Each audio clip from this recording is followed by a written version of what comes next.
You use muscles every day to do activities.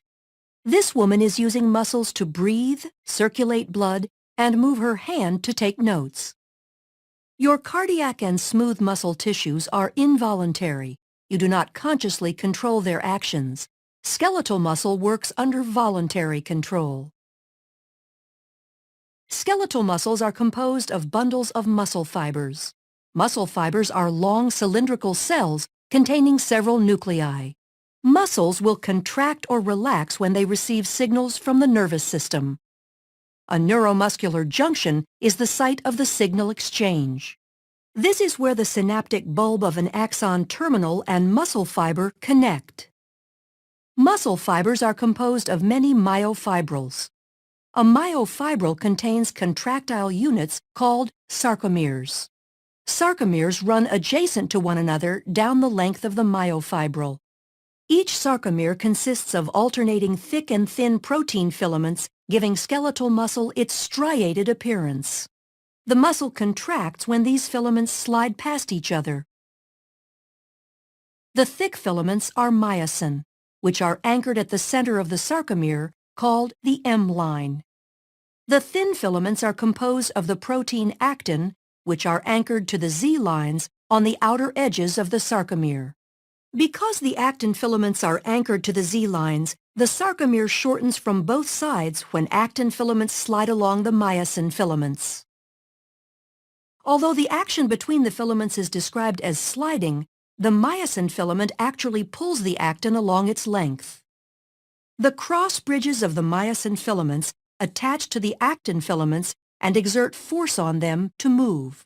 This action is known as the sliding filament mechanism of muscle contraction. In this model, the sarcomeres shorten without the thick or thin filaments changing in length. A contraction begins when a bound ATP is hydrolyzed to ADP and inorganic phosphate. This causes the myosin head to extend and can attach to a binding site on actin, forming a cross bridge. An action called the power stroke is triggered, allowing myosin to pull the actin filament toward the M line, thereby shortening the sarcomere. ADP and inorganic phosphate are released during the power stroke.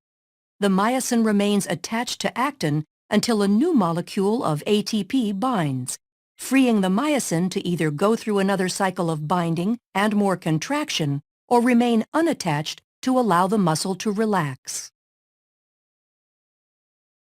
Muscle contractions are controlled by the actions of calcium. The thin actin filaments are associated with regulatory proteins called troponin and tropomyosin.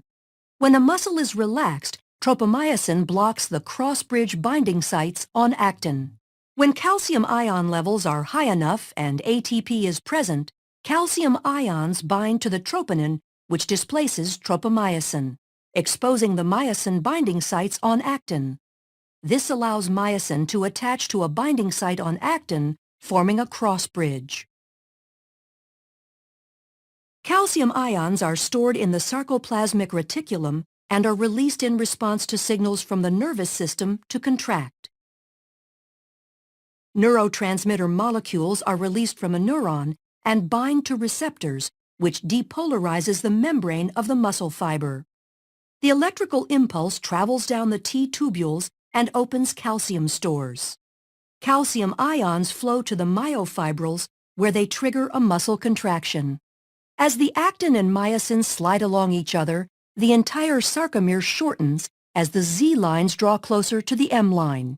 As the sarcomeres in myofibrils contract, the entire muscle fiber will shorten. When muscle fibers contract in unison, a muscle can produce enough force to move the body, allowing you to take notes.